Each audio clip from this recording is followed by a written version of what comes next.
এই দুনিয়া ছাড়বো, কত কত লোকের কত কাছের জন দুনিয়া থেকে বিদায় নিয়ে নিছে, কতজন দুনিয়া থেকে বিদায় হয়েছে।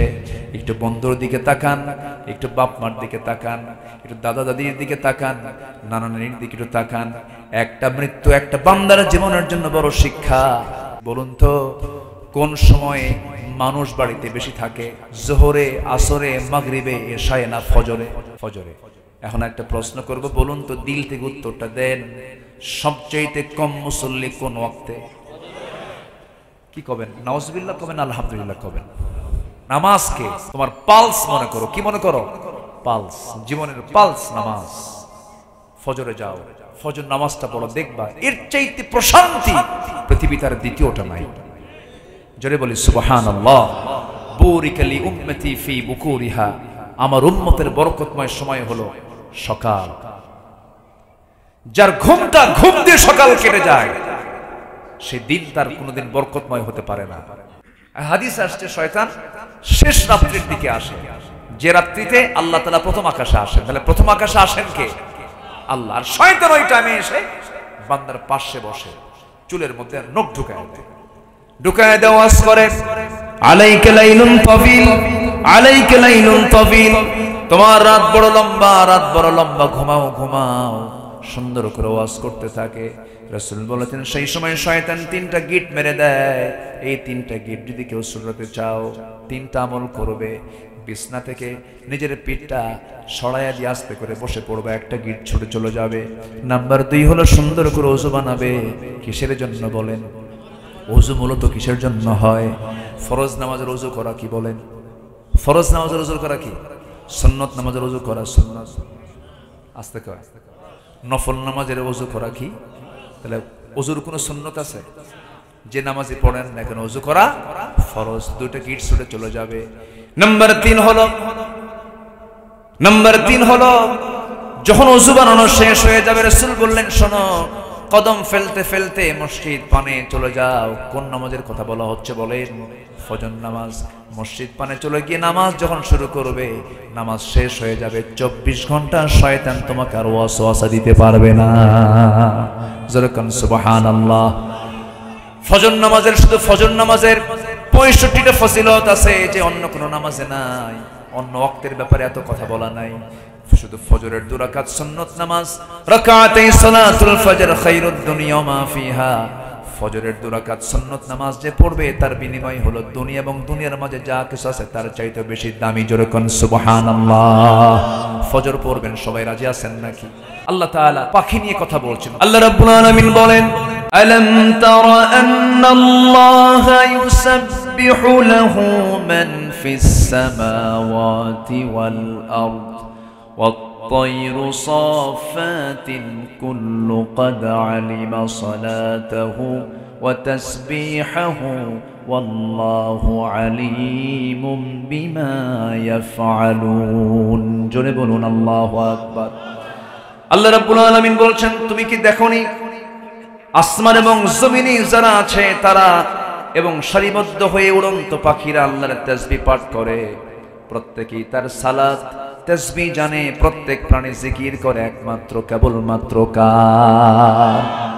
আমার বন্ধুগণ, এই যে মাঝে মাঝে আমরা দেখতে পাই একটা সিজনে সাইবেরিয়ান দ্বীপপুঞ্জ থেকে, সাইপ্রাস থেকে, সাইবেরিয়া থেকে অতিথি পাখিগুলো চলে আসে কালীগঞ্জের পাশে। বিলঝিল আছে না নাই বলেন? আসে কিনা? আসে কিনা? 40,000 মাইল দূর থেকে আসতেছে। 40,000 মাইল, 50,000 কিলোমিটার দূর থেকে এই পাখিগুলো আসতেছে। এই পাখিগুলো বাংলাদেশের কালীগঞ্জ কেমন করে চিনলো, বাংলাদেশের যশোর কেমন করে চিনলো, খুলনা কেমন করে চিনলো? অতিথি পাখিগুলোকে আমরা মেরে মেরে খাচ্ছি, ভালো কথা, কিন্তু ওই পাখিটা ওই দেশ থেকে কেন আল্লাহ তাআলা পাঠায়া দিলেন? ওই সময় পাঠায়া দিয়েছেন যে সময় ওই দেশের আবহাওয়াটা তাদের ফেভারিট নয়। ওই পাখিগুলো মরে যাবে। তাপমাত্রা তো নাই, -20, -30 পর্যন্ত যখন চলে যায় পাখিগুলো মরে যাবে। আল্লাহ বলেন, ও পাখি আমার সৃষ্টি মাখলুক, এই দেশে আর থাকিস না, তোদের জীবন বাঁচাতে হবে। আমি আল্লাহ তোদের মাথার ভিতরে এমন জিপিআরএস, এমন ট্র্যাকিং দিয়ে দিলাম, ওই ট্র্যাকিং ফলো করে তোরা গাজীপুরের কালীগঞ্জের ওই বিলঝিলে যায় 6 মাস থেকে। আয় একটু আস্তে কোন সুবহানাল্লাহ। যেরকম সুবহানাল্লাহ। কোনো পাসপোর্ট নাই, কোনো ইমিগ্রেশন নাই, কিচ্ছু নাই, সেম একই লাইনে, একই কম্পাসে, একই ভাবে সে চলে আসে, যে লাইন ধরে, যে রুট দিয়ে, সেই রুট দিয়ে আবার সে তার নিজের বাড়িতে আবার ফিরে যায় 6 মাস পরে। আল্লাহু আকবার বলেন। জিকির করে কার? আসতে বলবেন, জিকির করে কার? আল্লাহ। আজকের বিজ্ঞান বলছে বার্ডস হেডিং গন্তব্যে পৌঁছাতে শুধু সূর্যের অবস্থান তারকা চিহ্ন স্থলভাগের দৃষ্টান্তই নয়, বরং পরিযায়ী পাখির চোখের রেটিনায় মহান রব্বুল আলামিন ক্রিপ্টোক্রম নামে এক আশ্চর্য প্রোটিন দিয়েছেন, যার সাহায্যে পৃথিবীর চৌম্বক ক্ষেত্র পর্যন্ত তারা শনাক্ত করতে পারে। এই জন্য আশ্চর্য এক অদৃশ্য জিপিএস। আল্লাহু আকবার। এটা হলো পাখি, ছোট্ট কয়েক ছোটা ওজন তার মাথার, এর মধ্যে আল্লাহ পাক জিপিএস ট্র্যাকিং দিয়ে দিয়েছেন। জোরে বলি সুবহানাল্লাহ। এই পরিযায়ী পাখিগুলো কে চালান? কে চালান? কে চালান? আল্লাহ চালান। সম্মানিত ভাইরা, শুধু তাই নয়, প্রত্যেকটা সৃষ্টির মাঝে রয়েছে এক অনন্য সূক্ষ্ম কারিগরের কাজ। তিনি কে? তিনি কে? আল্লাহ। বিমানে চড়ে মানুষ, যে পাখির সৃষ্টির টেকনোলজি আধুনিক বিমানে আজকে ব্যবহার করা হচ্ছে। পেরেগ্রিন ফ্যালকন নামে একটা পাখি আছে। পেরেগ্রিন ফ্যালকন এটা এমন একটা পাখি যাকে রকেট বার্ডও বলা যায়। রকেট বার্ড খুব দ্রুত গতিতে চলে। একটা চিতাবাঘ প্রতি ঘন্টায় 112 কিলোমিটার বেগে চলে। সেখানে এই পেরেগ্রিন ফ্যালকন পাখিটা প্রায় 400 কিলোমিটার প্রতি ঘন্টায় সে উঠতে পারে। চিন্তা করা যায়? বিমানে চড়ি আমরা 500 কিলোমিটার বেগে যাই, 600 কিলোমিটার বেগে যায়, সেখানে একটা পাখি সে ঘন্টায় ওড়ে হলো 400 কিলোমিটার। কোনো এসি নাই, কোনো গার্ড নাই, সে তার চোখ, কান, নাক সবকিছু ওপেন করে। আমাদের ক্ষমতা আছে? চোখ, কান, নাক থাকার কথা, সব তো সই হয়ে মরে যাওয়ার কথা, আমরা পারবোই না। অথচ একটা পাখিকে আল্লাহ রাব্বুল আলামিন কি সেটআপ দিয়ে আল্লাহ পাক বানিয়ে দিয়েছেন যে তার লাঞ্চ ঠিক থাকে, চোখ ঠিক থাকে। কেমন করে? প্রচন্ড উচ্চতায় যখন সর্বোচ্চ গতিতে উড়ে যাওয়ার সময় তাদের নাকের মধ্যে যে গতিতে বাতাস প্রবেশ করে, সেটা তাদের ফুসফুস ব্লাস্ট হয়ে যাওয়ার কথা ছিল, কিন্তু আল্লাহ তাআলা তাদের নাকের ভিতরে হাড়ের একটা ট্যাপ লাগায় দিয়েছেন। প্রথম যখন বাতাসটা এসে ধাক্কা খায়, সেই হাড়ের ট্যাপের সঙ্গে লাগে, এরপরে গতিটা কমে গেল, আস্তে করে লাঞ্চের মধ্যে ঢুকে গেল, সমস্যা হলো না। ঠিক একই ট্যাপ, একই স্টাইল এই পাখি থেকে নিয়ে বিমান যারা আবিষ্কার করেছে, সেই ট্যাপটা তাদের বিমানের মধ্যে লাগিয়ে দিয়েছে। যেরকম সুবহানাল্লাহ। নিখুঁত ইঞ্জিনিয়ার কে? আস্তে, নিখুঁত ইঞ্জিনিয়ার কে? আল্লাহ রাব্বুল আলামিন এর জন্য বলছেন, বান্দারে আমাকে চেনার জন্য সূরা ইয়াসিনটা পড়। আকাশ নিয়ে কথা বলেছেন, জমিন নিয়ে কথা বলেছেন, সূর্য নিয়ে কথা বলেছেন, চাঁদ নিয়ে কথা বলেছেন। আল্লাহ রাব্বুল আলামিন বলছেন, লাশ-শামসু ইয়ানবাগি লাহা আন তুদরিকাল কামারা ওয়ালাল-লাইলু সাবিকুন নাহার ওয়া কুল্লুন ফি ফালাকিন ইয়াসবাহুন। জোরে বলুন আল্লাহু আকবার। এমন তথ্য পৃথিবীর কেউ দিতে পেরেছে নাকি? কি আপডেট তথ্য ১৫০০ বছর আগে আল্লাহ রাব্বুল আলামিন বলে দিয়েছেন। আমার বন্ধুগণ, আল্লাহকে চেনার জন্য বেশি দূর যাওয়া লাগবে না, শুধু মাথা থেকে পা পর্যন্ত আপনি একটু তাকায় দেখেন, যা দরকার তাই দিয়েছেন। অফি আনফুসিকুম আফালা তুবসিরুন। সূরা যারিয়াত। নিজের দিকে তাকাও, চোখ কি তোমার নাই? আল্লাহ রাব্বুল আলামিন কত আগে বলে দিয়েছেন, এই চোখ নিয়ে গবেষণা করতে বলেছেন। আল্লাহ বলছেন, আলাম নাজআল লাহু আইনাইনি ওয়া লিসানান ওয়া শাফাতাইনি ওয়া হাদাইনাহুন নাজদাইন। আমাদের চোখ কে বানায়েছেন? আসতে বলুন, কে বানায় দিয়েছেন? আমাদের যে চোখ, এই চোখটা প্রতি মিনিটে গড়ে 15 থেকে 20 বার পলক ফেলে। এই পলকটা 15 থেকে 20 বার ফেলে। এই পলক শুধু পড়েই না, বরং প্রতিটা বার পড়ার সময় অশ্রু থেকে লিকুইড ছড়িয়ে দেয় পুরো চোখে। এর ফলে চোখ থেকে আর্দ্র, ধুলাবালি, ক্ষতিকর জীবাণু থেকে মুক্ত। পলক হচ্ছে চোখের প্রাকৃতিক একটা ওয়াইফার। কি সোহাগ ভাই? ওয়াইফার না? গাড়ির সামনে ওয়াইফার থাকে, এটা হচ্ছে চোখের ওয়াইফাই। উনি গাড়ির বিজনেস করে তো, ওয়াইফাই টোয়াইফাই এগুলোর বিজনেস আছে তার, এই জন্য বলে ফেললাম। চোখের ওয়াইফাই হলো এই হচ্ছে পলক, যা ঘুমের মধ্যে চোখের সুরক্ষা নিশ্চিত করে। প্রতিদিন আমাদের চোখে গড়ে 1 মিলিলিটার অশ্রু তৈরি হয়। কেউ তো সুবহানাল্লাহ বললেন না। এই অশ্রু তৈরি হয় কে তৈরি করে দেন? কে তৈরি করে দেন? আল্লাহ। যা স্বচ্ছ অথচ অত্যন্ত কার্যকর এক তরল পদার্থ। এই অশ্রুর মধ্যে থাকে লাইসোজাইম নামের এক প্রাকৃতিক অ্যান্টিবায়োটিক, যা চোখকে ব্যাকটেরিয়ার আক্রমণ থেকে রক্ষা করে। যখন হৃদয় ভরাক্রান্ত হয়, যখন আত্মা আল্লাহর ভয়ে ভীত হয়, তখন চোখ দিয়ে পানি বের হয়। এই পানি আবার চোখের বাইরের অংশে পুষ্টি এবং অক্সিজেন সরবরাহ করে। কারণ কর্নিয়াতে রক্তনালী থাকে না, তাই চোখের জল চোখকে রক্ষা করে শুকিয়ে যাওয়া ক্ষয় ব্যাকটেরিয়াল সংক্রমণ থেকে। আল্লাহু আকবার। অর্থাৎ জল না থাকলে, চোখের পানি না থাকলে মানুষের চোখ একটাও থাকতো না। কে করে দিয়েছেন? কে করে দিয়েছেন? আমাদের এই দুই চোখে প্রায় 27 কোটি 40 লাখ ফটো রিসেপ্টর নামক নিয়োজিত শ্রমিক কাজ করে যাচ্ছে আল্লাহর হুকুমে। 27 কোটি 40 লাখ। একটু আস্তে কোন সুবহানাল্লাহ। 27 কোটি 40 লাখ রিসেপ্টর, ফটো রিসেপ্টর নামক নিয়োজিত শ্রমিক আল্লাহর হুকুমে কাজ করতেছে। আলো যখন আপনার চোখে গিয়ে পড়ছে, যখন ফটো রিসেপ্টরের কাছে চলে যাচ্ছে, তখন ফটো রিসেপ্টর সেটাকে প্রসেসিং করে আপনার অপটিক নার্ভে পৌঁছে দিচ্ছে। সেখান থেকে ইলেকট্রিক ইম্পালসের মাধ্যমে এটা আমাদের ব্রেইনে অক্সিপিটাল ল্যাবে চলে যাচ্ছে, ফলে আমরা দেখতে পাচ্ছি। এই যে অপটিক নার্ভের যে কথা শুনলাম, আমরা শুধুমাত্র এখানেই 7 থেকে 70 লক্ষ তারের মতো ফাইবার রেখেছেন চোখের পেছনে আমার আল্লাহ তাআলা। জোরে বলি সুবহানাল্লাহ। আলাম নাজআল লাহু আইনাইন ওয়া লিসানান ওয়া শাফাতাইন। আল্লাহু আকবার। কানের মধ্যে কিছু ময়লা থাকে, ময়লা থাকে না? কানের ময়লাকে কি ময়লা বলে? খোল। খাওয়া যায়? গরু খায়? এটা কিসের খোল? ইয়ার ওয়াক্স, কানের ময়লা। কিসের? এটা কিসের ময়লা বলেন? কানের ময়লা। কিন্তু আমাদের গরুর খাবারকেও কি বলে? খোল। একই শব্দ আবার কানের মধ্যেও ব্যবহার হয়েছে। আচ্ছা ঠিক আছে, আসুক। কানের ময়লা, এই কানের ময়লা এটা আল্লাহ পাক কেন দিয়েছেন? কি জন্য দিয়েছেন? আল্লাহ পাক কেন দিলেন এই কানের ময়লাটা? কানের ময়লার স্বাদটা কেমন? এটা কি মানে মিষ্টি নাকি কেমন বলেন? একদিন একটু বের করে জিব্বা নিবেন, তাহলে বুঝবেন যে এটা কেমন ধরনের। একটু বোঝাও তো দরকার। এটা কানের ময়লা। এটা আল্লাহ পাক দেখেন, যখন কোনো বিয়ারিং যখন জাম লাগে, একটু জং আসে, তখন কি করে? তেল দেয়, মোবিল দেয়, গ্রিজ দেয়। গ্রিজ দেয় না?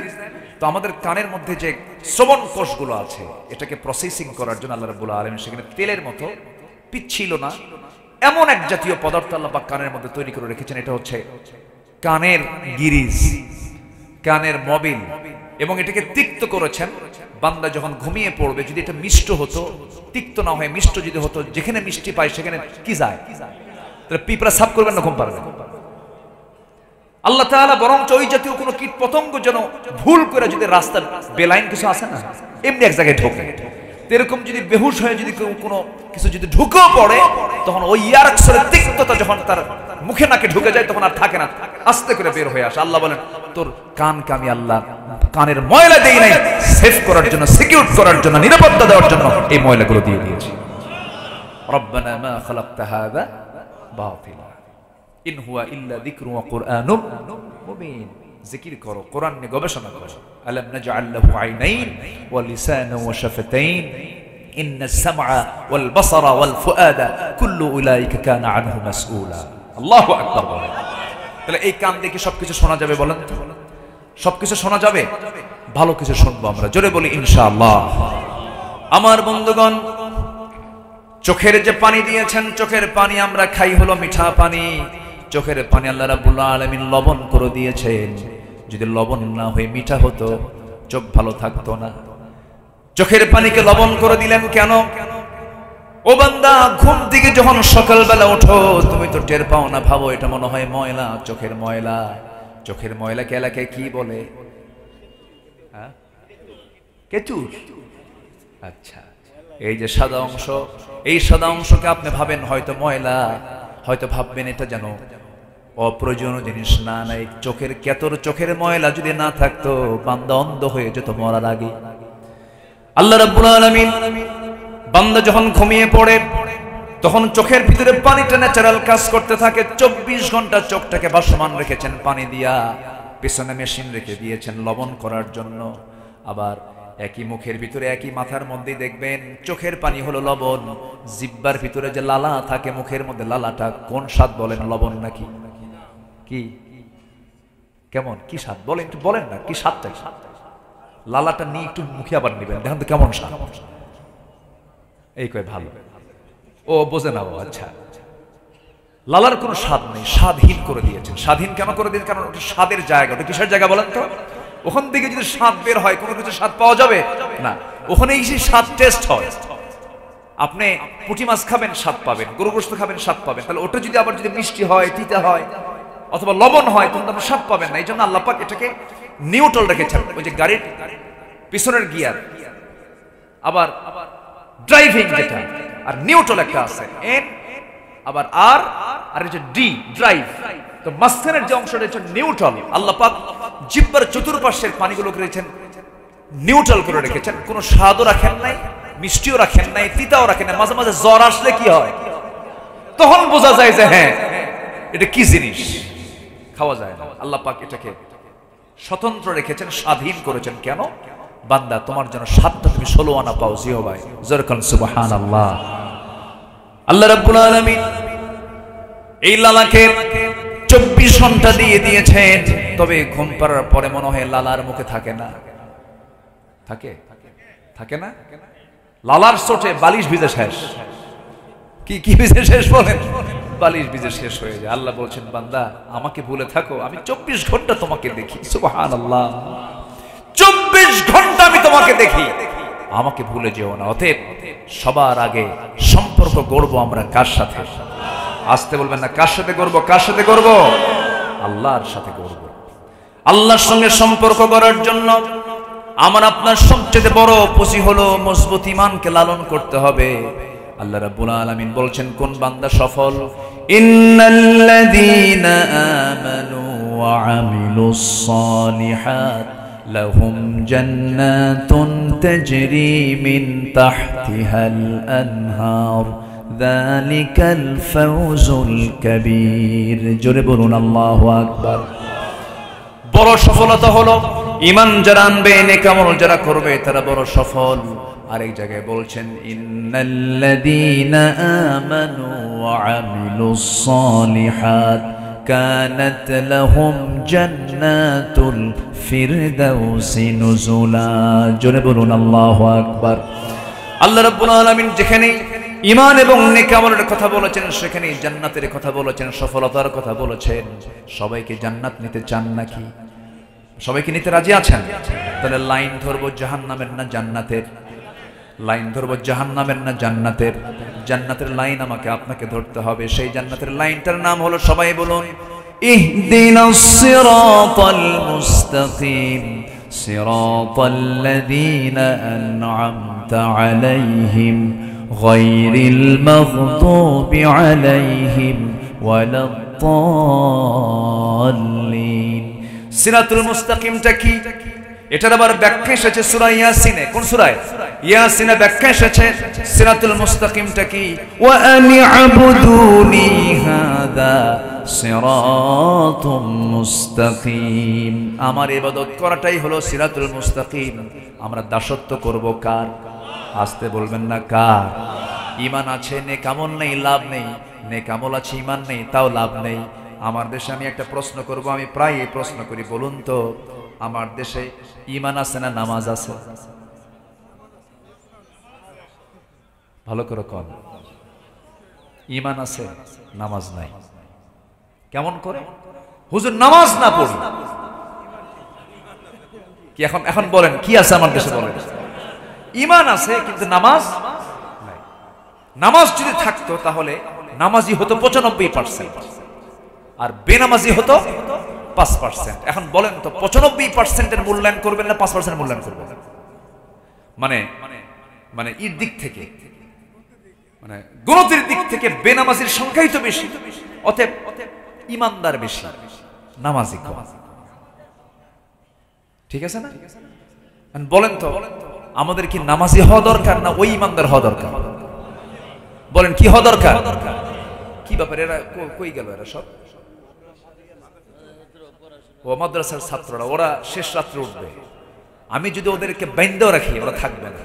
হুজুরের একটা সিগন্যাল পাইছে, হুজুর খালি শুধু বলছে, বলেন বোঝেন নাই, খালি বলছে, ইশারা দিছে, আর আমি আপনি হুজুর কোনো কাম হবে না। এটাই হচ্ছে আনুগত্য। বলি আলহামদুলিল্লাহ। এটা কি ইউনিভার্সিটিতে পাবেন? পাবেন ইউনিভার্সিটিতে। স্যারকে বলে ছাত্র যে স্যার সোজা হন, খাইয়া ফেলাম। কি কথা কি বুঝতেছেন আপনারা? একটা ভাইস চ্যান্সেলর ডাকসু ইলেকশনের সেই মিটিং এ বসে কথা বলছেন ভাইস চ্যান্সেলর মহোদয়, আর সামনে ছাত্র এরকম হাতের থাপ্পড় দিয়া শিক্ষককে ধমকায়। যে ছাত্র বেয়াদব হয় জাতির কোনদিন ওরা কারিগর হতে পারে না। বাপ মা মরে গেছে, এতিম নয়। এতিম তো আসল এতিম সে যে আদবের শিক্ষা থেকে বঞ্চিত। আমরা সভ্য হব, আমরা আদবওয়ালা হব। জোরে বলি ইনশাআল্লাহ, জোরে বলি ইনশাআল্লাহ। আজকে যদি কোরআনের এই সিলেবাসটাকে যদি প্রত্যেকটা সিলেবাসে যদি সম্পৃক্ত করা হতো, ইউনিভার্সিটির প্রত্যেকটা ডিপার্টমেন্টে যদি সূরা হুজুরাতকে বাধ্যতামূলক করে দেওয়া হতো, একটা বেয়াদব সন্তান বাংলার জমিনে থাকতো না। সূরা হুজুরাত তো বুঝি না। সূরা হুজুরাতের মধ্যে 10টা আল্লাহ পাক হুকুম করেছেন। এই কথাগুলো যদি সবার জানা থাকতো, প্রত্যেকটা মানুষ হতো ফেরেশতা চরিত্রের মতো। আলহামদুলিল্লাহ বলেন। আল্লাহ এমন একটা শিক্ষানীতি আমার দেশে বাস্তবায়ন করার তৌফিক আমাদেরকে দান করুন। জোরে বলি আমিন। আমরা আগামীর দেশকে সাজাতে চাই কোরআন দিয়া। সবাইকে রাজি আছেন তো ইনশাআল্লাহ? কোরআন কোন দলের, বলেন কোরআন কোন মানুষের কোন তৈরি করা দলের? আচ্ছা বলেন তো, এই কোরআনের উপরে যদি শরৎচন্দ্রের বই, রবি ঠাকুরের বই, বঙ্কিমের বই যদি কেউ রাখে, আমরা কি মানবো? এটা আমরা কি করব? সব নামায় দেয়, কোরআন সবার উপরে থাকুক। এই কোরআনের উপর আর কোন আইন আমরা মানতে চাই না। কোরআন থাকবে দেশের একমাত্র আইন। রাজি আছেন কারা কারা? হাত উঁচু করে দেখান মুসলমান।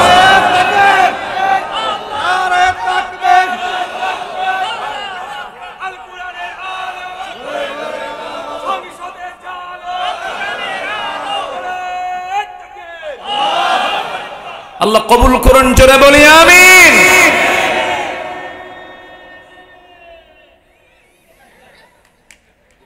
এতো মধ্যে মুনফাসিল হয়ে গেল। হ্যাঁ, এটা তাল ঠিক রাখেন। আলোচনা চালাবো, কারো কোনো সমস্যা নাই তো? জোরে বলি ইনশাআল্লাহ।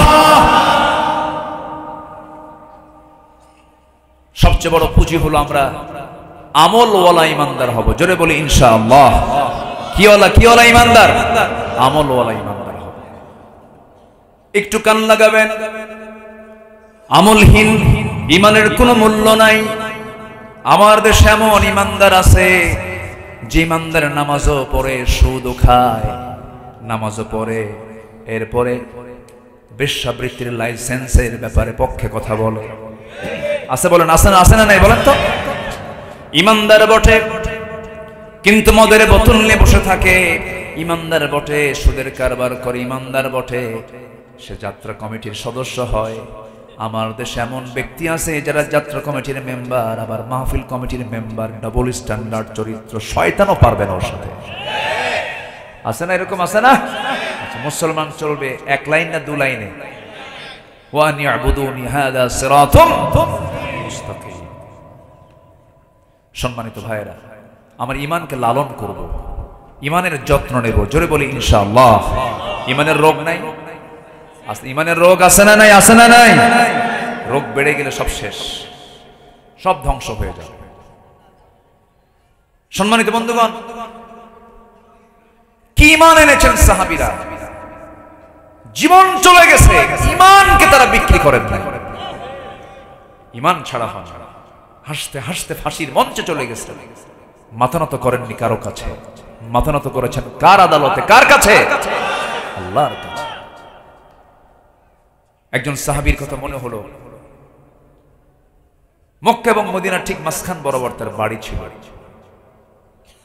ইয়াং টকবকে যুবক, জন্মের পূর্বে বাপ মারা গেছে, চাচার হাতে মানুষ হয়েছে, মাটা বেঁচে আছে। নবীর দাওয়াত তিনি পেলেন, কালিমা গ্রহণ করলেন। চাচার কাছে সংবাদ গেল, চাচা সত্যাসত্যি যাচাই করার জন্য ডেকে বলল, আব্দুল্লাহ, কি যেন শুনলাম, তুমি কি সত্যি আমাদের বাপদাদার ধর্ম ছেড়ে দিলা? বলতেছে, চাচা, বাপদাদা তো সঠিক না, এই জন্য ছেড়ে দিয়েছি। কি তুমি এরকম করে বাপদাদাকে তুমি মানে এনকার করলা? না, আমি তোমাকে ছাড়বো না। বলতেছে, চাচা, আপনিও সত্যের সন্ধান পেয়ে যান, আপনিও কালেমালা হয়ে যান, আমরা একসঙ্গে জান্নাতে যেতে চাই। জোরে বলে সুবহানাল্লাহ। আমাদের সমাজেও কিছু কিছু লোক আছে, বাপ দাদারটা ছাড়বে না, বাপও চোর ও চোর, এরকম আছে কিনা বলেন? বাবাও সুদখোর ছিল, ও সুদ খাবে। বাবা চোরের দল করে গেছে, ও চোরের দল করে, আছে না নাই? কিন্তু না, ইসলামের বাধা কয়েক শ্রেণী থেকে আসে, পরিবার থেকে, সমাজ থেকে, রাষ্ট্র থেকে, ধনাঢ্য শ্রেণী থেকে বাধা আসবে, কিন্তু সকল বাধা ডিঙ্গিয়ে টিকে থাকতে হবে কার পথে? আল্লাহর পথে। সে আব্দুল্লাহ বললেন, চাচা, আপনি আমাকে যা বলেন সব মানবো, কিন্তু ঈমান ছাড়বো না। বলতেছে, তুমি কি জানো তোমার সব সম্পদ যা হস্তগত হয়ে যাবে আমার, আমি যে নিয়ে নেব, জোর করে নিয়ে নেব। আপনি জোর করবেন কেন? আমি আপনাকে আপোষে দিয়ে দেব, নিয়ে নেন। আপনি আমাকে সম্পদের হুমকি দেখাচ্ছেন, কিচ্ছু করতে হবে না, এই মুহূর্তে আমি দিয়ে দিলাম, নেন। সুবহানাল্লাহ বলবেন না?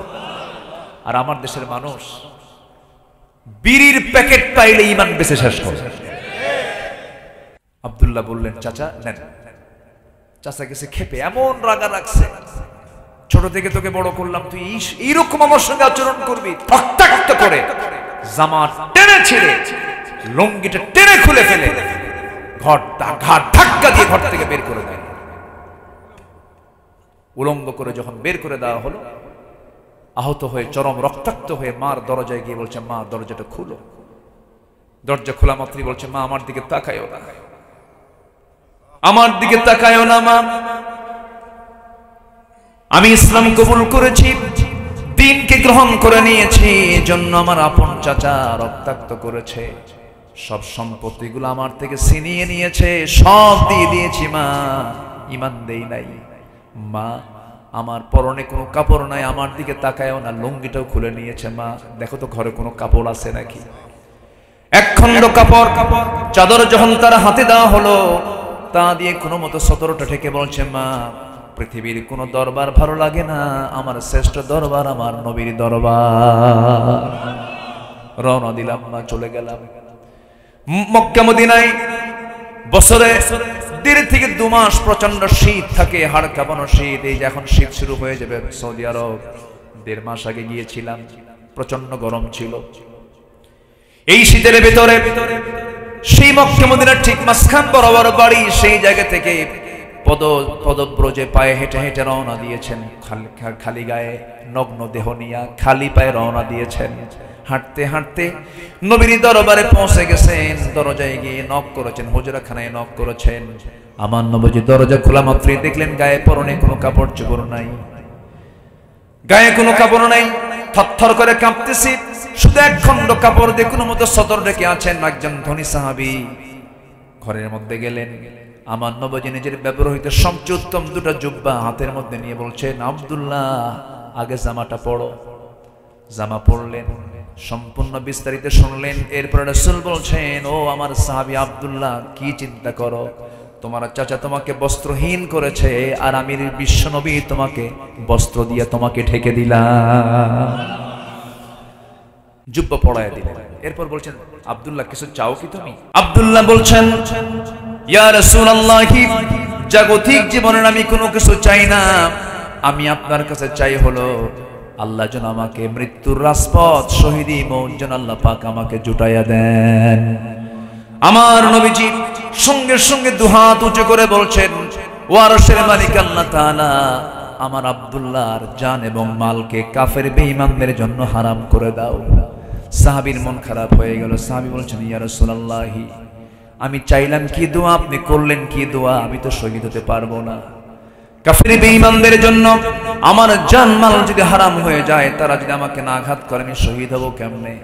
আমার রাসূল মুস্কি হাসি মেরে বলছে, আব্দুল্লাহ, মন খারাপ করো না, যদি কারো হৃদয়ে যদি এমন লালন হয়, শাহাদাতের তামান্না যদি লালন হয়, আল্লাহ রাব্বুল আলামিন ওয়াইম্মা তাআলা ফিরাশিহি, তার মওত যদি বিছানাও হয়ে থাকে, মহান আল্লাহ রাব্বুল আলামিন তাকে শহীদের দরজা দিয়ে দেন। জোরে বলি সুবহানাল্লাহ। আমার নবীজি করলেন কি? আব্দুল্লাহকে পাঠায়া দিলেন নবীর হুজরাখানার সাথে, নবীর ঘরের সাথে একটা চতুর্কোণ বিশিষ্ট একটা ঘর ছিল, একটা এরিয়া ছিল। আসহাবে সুফার সদস্যরা সে জায়গায় থাকতেন। না খাওয়া সাহাবী, ঘর নাই বাড়ি নাই, বাইরে থেকে এসেছেন এমন সাহাবীরা সেই জায়গায় থাকতেন।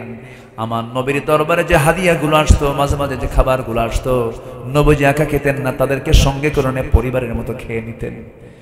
দিনের পর দিন চলে যেতে উপোস থাকতেন সাহাবীরা। আমার নবী একদিন সালাম দিচ্ছেন, আমার নবী একদিন সাইয়েদনা আবু হুরায়রাকে দেখে সালাম দিচ্ছেন। রাসূল তো আগে ভাগেও সালাম দিতেন মাঝে মাঝে। সাইয়েদনা আবু হুরায়রার মুখ থেকে আওয়াজ বের হয় না, ক্ষুধার ঠেলায় মুখ থেকে আওয়াজ পর্যন্ত বন্ধ হয়ে গেছে। আমার নবীজির কাছে একদিন এক গ্লাস দুধ হাদিয়া চলে এসেছে। আমার নবীজি হাদিয়ার সেই দুধটা নিয়ে, গ্লাসটা নিয়ে চলে গেলেন, আসহাবে সুফায় চলে গেলেন। শতাধিক সাহাবী সবার সামনে দাঁড়িয়ে বলছেন, সাহাবীরা আমি যদি প্রথম দুধটা পান করি দুধ শেষ হয়ে যাবে, আমি দিলাম তোমার হাতে, তুমি শুরু করো। এক সাহাবীর হাতে দিয়ে দিলেন।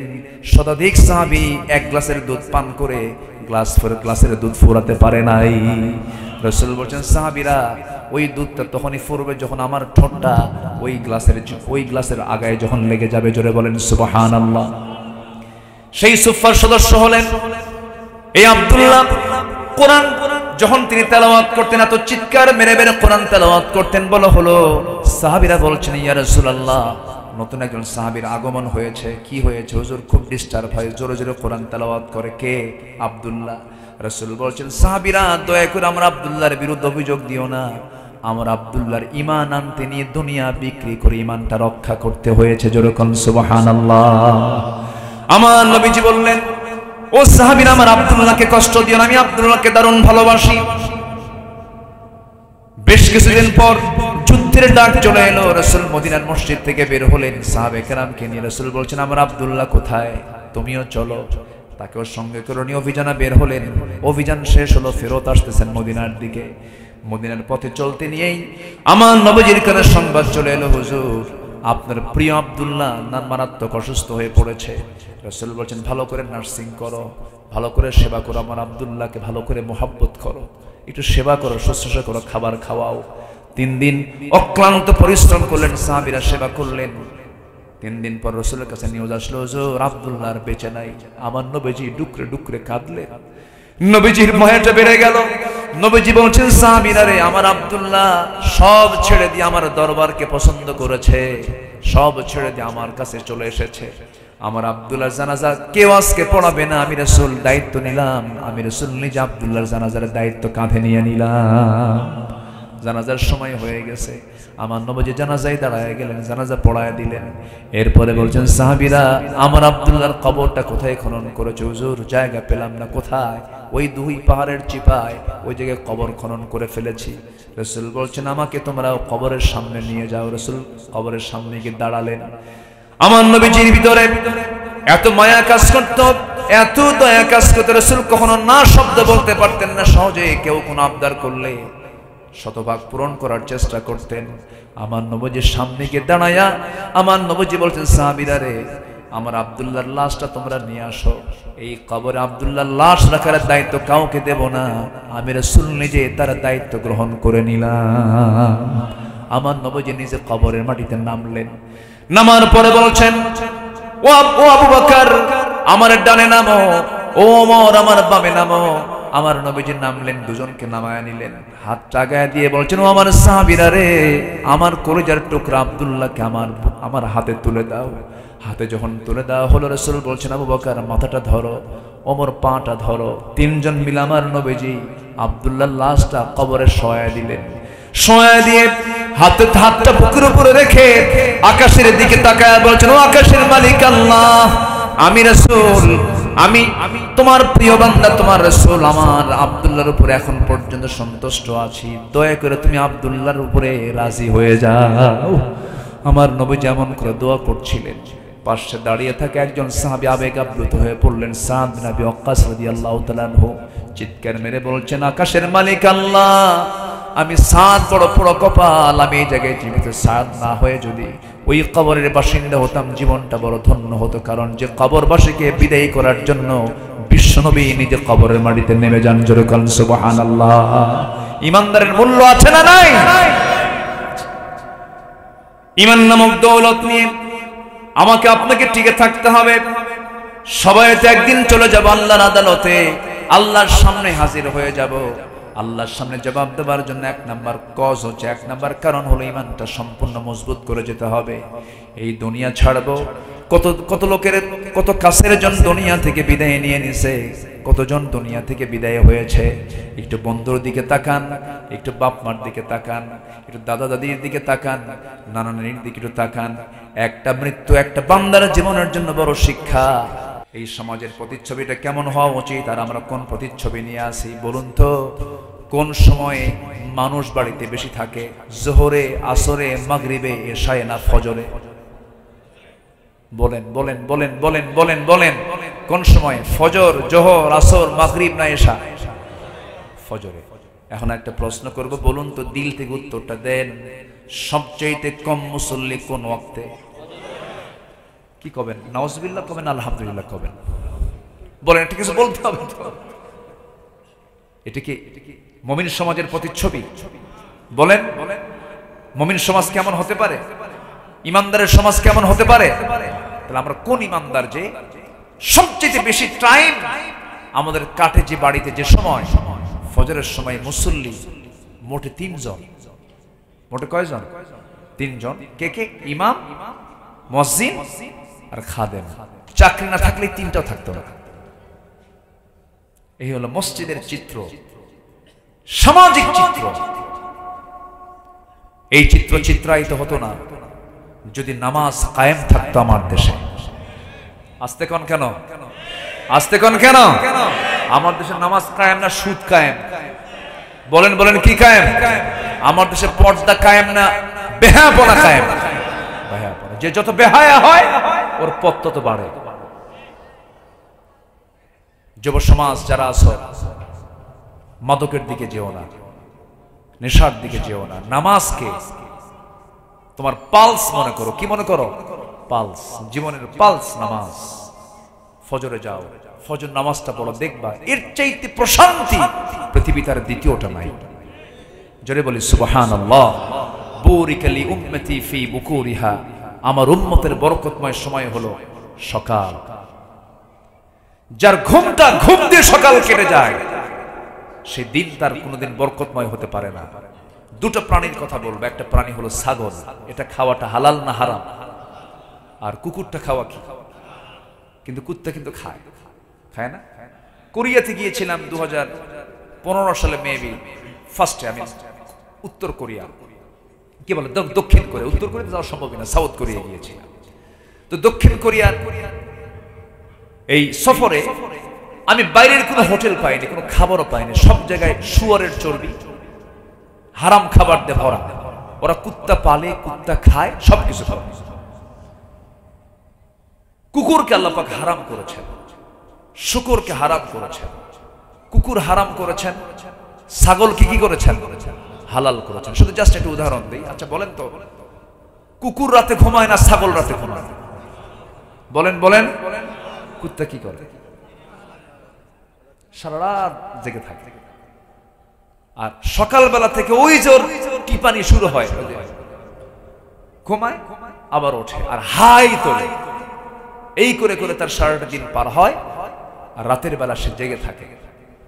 আর ছাগলটা সন্ধ্যা হওয়া মাত্রই ঘরে চলে যায়, মোরগটা সন্ধ্যা হওয়া মাত্রই ঘরে চলে যায়, এবং সে সকাল হওয়ার আগেই মোরগ বলে ফেলে কুকুরু কু আল্লাহু আল্লাহু করতে করতে সে জেগে যায়।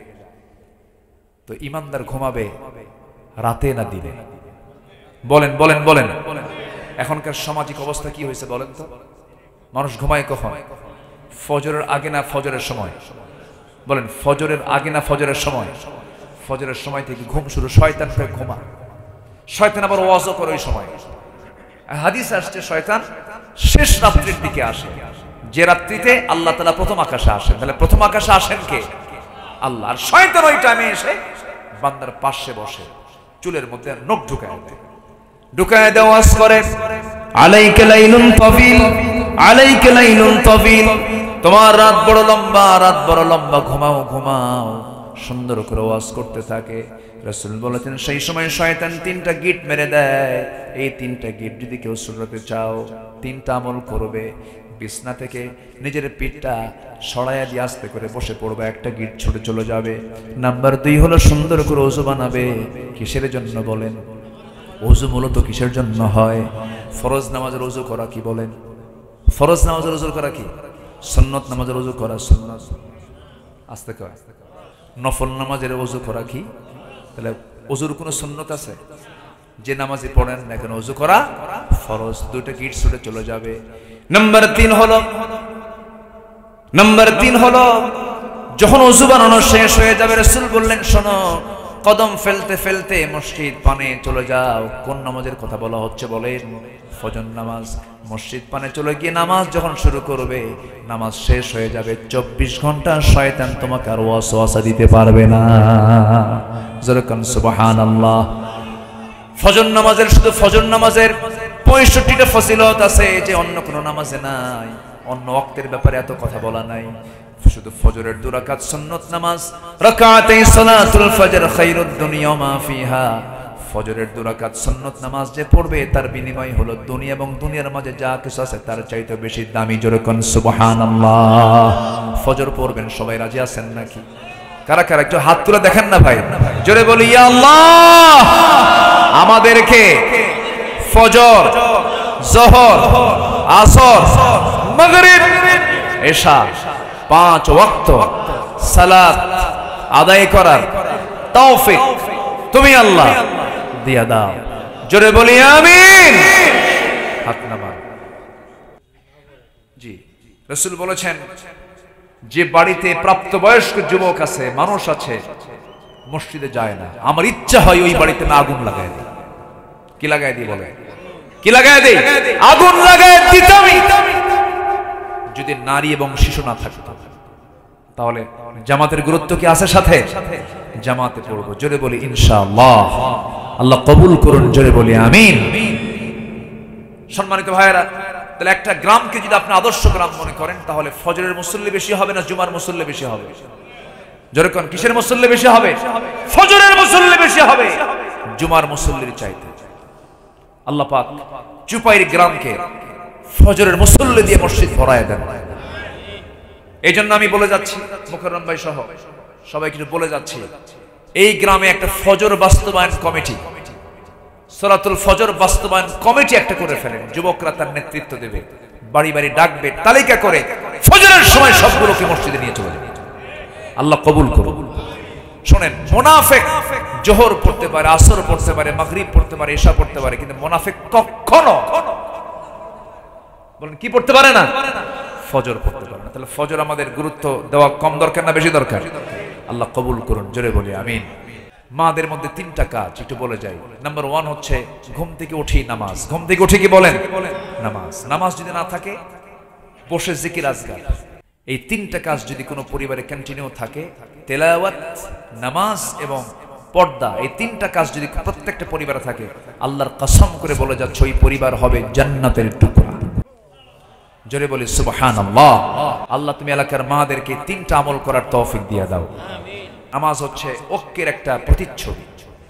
আল্লাহ রাব্বুল আলামিন মুমিন সমাজের প্রতিচ্ছবি কেমন হওয়া দরকার কোরআন বলে দিচ্ছে, ওয়াতাসিমু বিহাবলিল্লাহি জামিআন ওয়া লা তাফাররাকু ওয়াযকুরু নি'মাতাল্লাহি আলাইকুম إذ كنتم أعداء فألف بين قلوبكم فأصبحتم بنعمته إخوانا জোরে বলুন আল্লাহু আকবার। ঐক্যের প্ল্যাটফর্ম তৈরি করো বান্দারা, আল্লাহর রজ্জুকে শক্ত করে ধরো, বিচ্ছিন্ন হয়ে যেও না। আমার নবীজি মক্কা থেকে যখন মদিনায় চলে গেছেন, আমার নবীজি নামাজ পড়ছিলেন। আমার নবীজি 16 মাস পরের ঘটনা। কয় মাস পরের বলেন? হিজরতের 16 মাস পরের ঘটনা। আমার নবীজি মসজিদের কিবলাতাইন যেটা এখন হয়ে গেছে, আমার নবীজি নামাজ পড়তেছিলেন, বাইতুল আকসার দিকে, সঙ্গে সঙ্গে আমার নবীর মন বলছিল আমার যদি কিবলাটা বাইতুল হারাম হতো, সাইয়েদনা ইব্রাহিমের স্মৃতিময় যদি কাবাটা হতো কতই না ভালো হতো। সঙ্গে সঙ্গে আল্লাহ রাব্বুল আলামিন নামাজের মধ্যে দোয়াটা কবুল করে নিয়ে বলছেন ক্বাদ নারা তাকাল্লুবা ওয়াজহিকা ফিস সামা ফালানুওয়াল্লিয়ান্নাকা কিবলাতান তারদাহা ফাওয়াল্লি ওয়াজহাকা শাতরাল মাসজিদিল হারাম। জোরে বলুন আল্লাহু আকবার। চেহারাটা ঘুরায় নেন হারামের দিকে, কাবার দিকে আপনি কিবলাটা ঘুরায় নেন। মনের চাও আমি বুঝতে পেরেছি কোন সাহাবী কি এই জায়গায় কোনো নেগেটিভ হয়েছেন নাকি বলেন, কেউ কি ফিতনা করেছেন নাকি বলেন। রাসূল যা করেছেন সঙ্গে সঙ্গে সাহাবীরা স্বতঃস্ফূর্ত অনুসরণ করে সেই দিকে কিবলা ঘুরায় নিয়েছেন। জোরে বলুন সুবহানাল্লাহ। ঐক্য থাকতে হবে। নাম্বার 2 হলো আমাদের মধ্যে ভ্রাতৃত্বের বন্ধন থাকতে হবে। ইন্নামাল মুমিনুনা ইখওয়াহ ফাসলিহু বাইনা আখাইকুম ওয়াত্তাকুল্লাহ। এরপর আল্লাহ রাব্বুল আলামিন বলছেন বান্দা আদর্শ সমাজের প্রতিচ্ছবি হলো অন্যের প্রতি সহানুভূতি থাকতে হবে, আত্মত্যাগ থাকতে হবে। وَيُؤْثِرُونَ عَلَى أَنفُسِهِمْ وَلَوْ كَانَ بِهِمْ خَصَاصَةٌ। নাম্বার 4 হলো গীবত, পরনিন্দা, তুচ্ছ তাচ্ছিল্য থেকে বিরত থাকতে হবে। ইজতানিবু কাসীরাম মিনায-যন্নি ইন্না বা'দায-যন্নি ইসমুন ওয়া লা তাজাসসু ওয়া লা ইয়াগতাব বা'দুকুম বা'দা। নাম্বার 5 হলো আদর্শ সমাজের, মুমিন সমাজের প্রতিচ্ছবির 5 নম্বর চিত্র হবে অন্যায় বিরোধ মীমাংসায় ভূমিকা রাখা। কোনো অন্যায় থাকা যাবে না, অন্যায়কে সমাধান করতে হবে। ফাসলিহু বাইনা আখাওয়াইকুম। আমার নবীজি হুনাইন যুদ্ধের শেষে কিছু গনিমতের মাল বণ্টন করছিলেন, দেখা গেল গনিমতের মালগুলো কুরাইশদের কাছে বেশি গেছে। এবার আনসার সাহাবীরা বলতেছে রাসূল নিজের দেশের লোকের দিকে বেশি দিয়ে দিলেন। কি কথা বুঝতেছেন কি আপনারা? নিজের দেশের লোকের কাছেই বেশি দিয়ে দিলেন। আমার নবীর কাছে এমন কথা যখন চলে গেল আমার নবী খেপলেন না, রাগলেন না। আমার নবীজি সেই সময় বললেন আওয়াজাতুম ইয়া মা'শারাল আনসার ফি আনফুসিকুম ফি লা'আতিন মিনাদ দুনিয়া তাআল্লাফতু বিহা কওমান লিয়ুসলিমু وَأَكَلْتُكُمْ إِلَى إِسْلَامِكُمْ أَلَا تَرْضَوْنَ يَا مَعْشَرَ الْأَنصَارِ أَنْ يَذْهَبَ النَّاسُ بِالشَّاةِ وَالْبَعِيرِ وَتَرْجِعُوا بِرَسُولِ اللَّهِ إِلَى رِحَالِكُمْ। আল্লাহু আকবার। রাসূল বলছেন সাহাবীরা, ও আমার আনসার সাহাবীরা, তারা কেউ ছাগল নিয়ে যাচ্ছে, ভেড়া নিয়ে যাচ্ছে, দুম্বা নিয়ে যাচ্ছে, আর ও মদিনার আনসাররা তোমরা রাসূলকে নিয়ে তোমাদের ঘরের মধ্যে নিয়ে যাচ্ছ, তোমরা কি খুশি হও নাই? জোরে বলুন সুবহানাল্লাহ। মিটায় দিলেন, সংশোধন করে দিলেন। ফাসলিহু বাইনা আখাওয়াইকুম, আমরা ইসলাহ করব। আল্লাহ কবুল করুন। জোরে বলি আল্লাহুম্মা আমিন। আমার বন্ধুগণ, নাম্বার 6 হলো মুমিনদের মাঝে ন্যায় এবং সত্যের দাওয়াত আমরা দেব। ওয়া তাওয়াসাউ বিল হাক্কি ওয়া তাওয়াসাউ বিস সাবর। নাম্বার 7 হলো তাকওয়ার পারস্পরিক সহযোগিতা। তাআওয়ানু আলাল বিররি ওয়াত তাকওয়া ওয়া লা তাআওয়ানু আলাল ইসমি ওয়াল উদওয়ান। নাম্বার 8 হলো অহংকার বর্জন করব, অপরকে তুচ্ছ জ্ঞান করব না, সবাইকে দাম দেব। ওয়ালা তালমিজু আনফুসাকুম ওয়ালা তানাবাজু বিল আলকাব। জোরে বলুন আল্লাহু আকবার। অপরকে অপমান করো না, মন্দ কোনো উপাধি দিও না। যে লোকটা কালো কালো বলো না, খাটো খাটো বলো না, চোখ নাই কানা বলো না। যার যে প্রকৃত নাম সেই নাম ধরে ডাকো। মানুষকে সম্মান করো, মানুষকে সম্মান করবে, সম্মান বাড়ায় দিবেন তিনি আমার কে। আমার বন্ধুগণ, অনেক লম্বা লম্বা কথা ছিল, সময় কম, শেষ করে ফেলবো। নাম্বার 9 হলো ন্যায় যোগ্যতার ভিত্তিতে নেতৃত্ব নির্বাচন হবে। ইয়া আইয়ুহাল্লাযীনা আমানু আতিউল্লাহ ওয়া আতিউর রাসূল ওয়া উলিল আমরি মিনকুম ফাইন তানাযা'তুম ফি শাইইন ফারুদ্দুহু ইলাল্লাহি ওয়ার রাসূল। জোরে বলুন আল্লাহু আকবার। আনুগত্য 1 নম্বর হবে কার? নাম্বার 2 হচ্ছে মুহাম্মদ সাল্লাল্লাহু আলাইহি ওয়াসাল্লাম। নাম্বার 3 হলো তোমাদের মধ্যে যারা আমির, তোমাদের মধ্যে যারা নেতা, বিড়ি খাওয়া নেতা নাকি, গাঁজা খাওয়া নেতা নাকি, বেনামাজি নেতা নাকি, চরিত্রহীন নেতা নাকি, সেই নেতা, যে নেতার দিকে তাকালে আমার নবীর সঙ্গে মিল পড়ে যাবে সেই নেতা। ঠিক কিনা? আদর্শের মিল পড়বে, চরিত্রের মিল পড়বে, সততার মিল পড়বে, আচরণের মিল পড়বে, নামাজের মিল পড়ে যাবে। কিন্তু তুমি নেতৃত্ব মানতে গিয়ে যদি এরকম নেতা না পাও, ঘুরে যাবে ফারুদ্দুহু ইলাল্লাহি ওয়ার রাসূল, রাসূলের দিকে তোমরা ফিরে যাবে। বাতিল নেতার নেতৃত্ব মানলে ইয়াউমা নাদউ কুল্লা উনাসিম বিইমামিহিম, প্রত্যেক ব্যক্তিকে কিয়ামতের দিন নেতা সহ ডাকা হবে, সেদিন বিপদ হয়ে যাবে। অতএব নেতা মানবো আমরা নামাজি না বেনামাজি? নামাজি না বেনামাজি? নামাজি। নাম্বার 10 হলো মুমিন সমাজের মূল স্তম্ভ হলো দুর্নীতি মুক্ত ইনসাফ ভিত্তিক আদর্শ নেতৃত্ব গড়ে তোলা। কুনু কাওয়ামিনা লিল্লাহি শুহাদা বিল কিসত ولا يجرمنكم شنآن قوم على ألا تعدلوا اعدلوا هو أقرب للتقوى واتقوا الله إن الله خبير بما تعملون। জোরে বলুন আল্লাহু আকবার, আরো জোরে আল্লাহু আকবার। আমার বন্ধুগণ, ইতিদাল ঠিক রাখতে হবে, ইনসাফ ভিত্তিক রাষ্ট্র ব্যবস্থা গড়ে তুলতে হবে, আদর্শ নেতৃত্ব, আদর্শ ইনসাফ ভিত্তিক আদর্শ নেতৃত্ব গড়ে তুলতে হবে। মুমিন সমাজ এমন হবে, এমন সমাজ সুন্দর করে গড়ার জন্য সবাইকে আল্লাহ পাক সেই তৌফিক দান করুন। এমন নাগরিক হওয়ার তৌফিক দান করুন, এমন নিবেদিত বান্দা হওয়ার তৌফিক দান করুন। জোরে বলি আমিন, আরো জোরে আমিন, আরো জোরে আমিন। আমি আর কথা বাড়াচ্ছি না, জাস্ট আমরা 12টার মধ্যে আজকে ক্লোজ করে ফেলবো। আমরা দোয়ার দিকে যাব, যতটুকু হয়েছে আমরা বলে ফেলি আলহামদুলিল্লাহ। জোরে বলি আলহামদুলিল্লাহ। যে যেখানে আছেন বসে পড়ি। আমার মনোযোগ দিয়ে আমরা চাইবো কার কাছে? আল্লাহর কাছে। আল্লাহর কাছে আমরা চাবো। সবাই বলি সুবহানাকা আল্লাহুম্মা ওয়া বিহামদিকা আশহাদু আল্লা ইলাহা ইল্লা আনতা আস্তাগফিরুকা ওয়া আতুবু ইলাইকা। আমি ব্যক্তিগতভাবে একটু দোয়া চাচ্ছি আমার পরিবারের জন্য, একটু অসুস্থ আছে আমার ফ্যামিলি, একটু দোয়া করবেন সবাই। আল্লাহ যেন গোটা পরিবারকে আল্লাহ তাআলা সেহাতে কুল্লিয়া দান করেন, সন্তানগুলোকে যেন চক্ষু শীতলকারী সন্তান বানায় দেন। আমাদের প্রত্যেকের সন্তানগুলোকে সামাজিক যে ভাইরাসগুলো আছে সেই ভাইরাস থেকে আমাদের সন্তানগুলোকে হেফাজত করেন, ঈমানি চেতনা লালন করার তৌফিক দান করেন।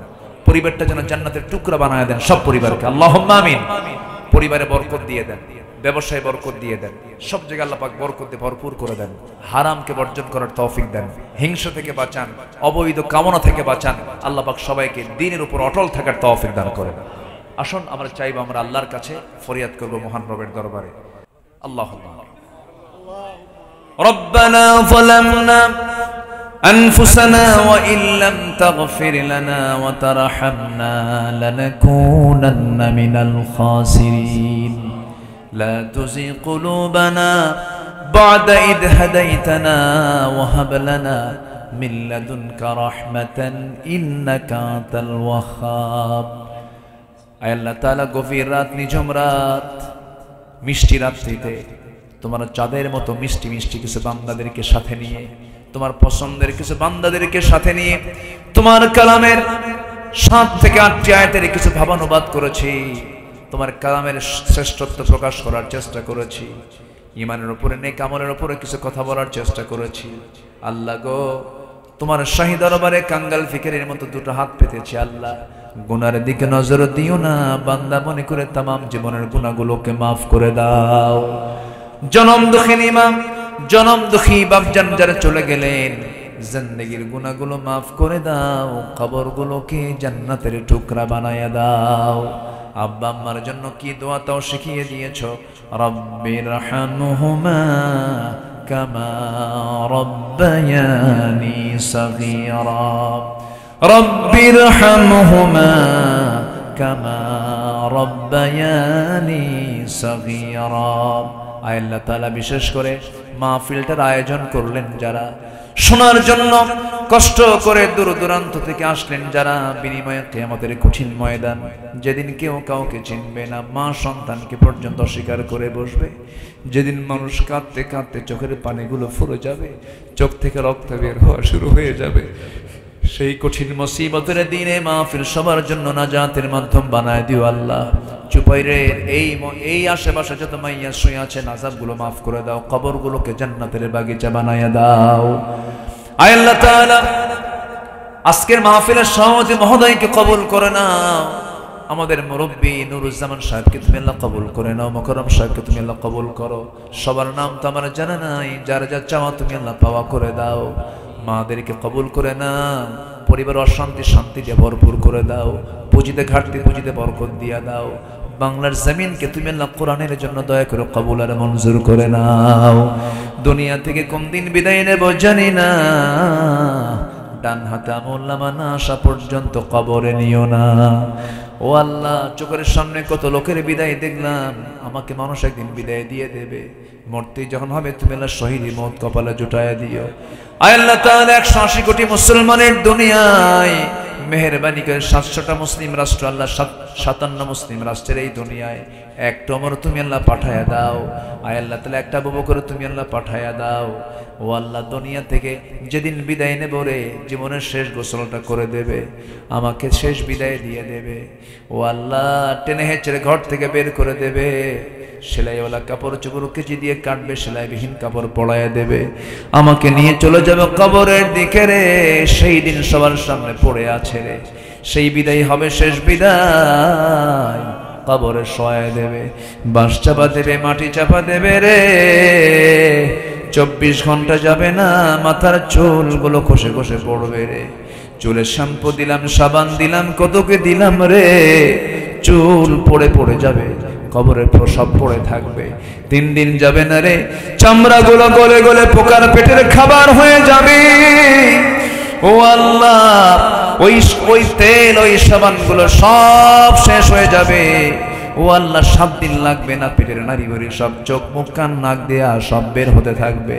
কিম্ভূত কিমাকার চেহারা হয়ে যাবে রে, লাশ ফুলে যাবে, পোকার দেহের খাদ্য আমার দেহ হয়ে যাবে রে, পোকার নিয়ন্ত্রণে চলে যাবে রে।